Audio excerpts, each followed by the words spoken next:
so broke, meshing me between the spiritual and unequally yoked, wedging myself through the thick of what God tried keeping me from.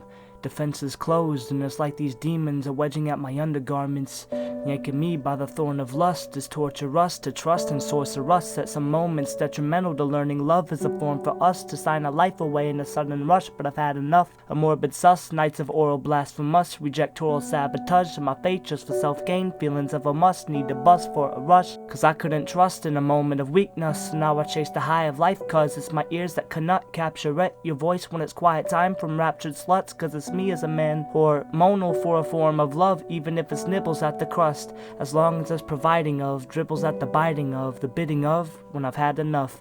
And this descriptive autobiography bluff isn't who I am, so best trust I've had enough of hearing about this kid that was whacked in such ways that flipped the trajectory of the amounts of love he could have gave, but was scared too much to love anyways, so he just filled the gaped hole with a gapped heart so he wouldn't feel anything, but his heart was too pure so he felt everything, all the guilt, hatred for himself and all the shame. You name it, then he's felt the blame. You name names and zero guesses remain, cause you guessed all the names he kept tallied in the catalog that he kept hidden away in his brain.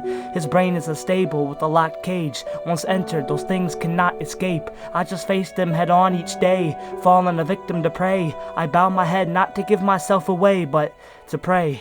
Cause each day is a new me that I face head on in the reflection I see of myself. Identity crisis with a new name tag to convince myself that I've changed, but maybe not in the ways that I had hoped. I just wanted to change the circumstances around me, not who I was myself. I wanted to change the atmosphere of the environmental crisis that I've become, but fully changed who I was, cause I had never reached that stage of feeling comfortable in who I was, cause each character I took on was still a womanizer at heart, lust that captivated each part of my frail frame that had become weak as time went on, not cause I stopped hitting the gym, but because I stopped hitting the books. In loss of myself, I lost the knowledge of what was best for me, stopped reading the Bible when that was the only thing that kept me, when all I wanted to do was make me better for she, I mean my future queen, cause she deserves a king that puts first the king and loves her as Christ loved the church. TBT of last week, I realize that I love she with every part of me, cause it's she that always reminds me of the love of God has for me, and the OD times of me with just a simple explanation mark.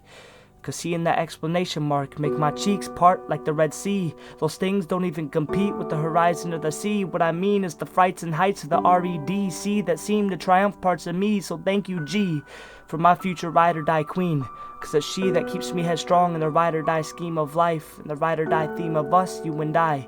Just thank you, cause it's her in these moments of time of my life that I've fallen and that I can finally hope in you again. So thank you, sincerely your son, until I write you again.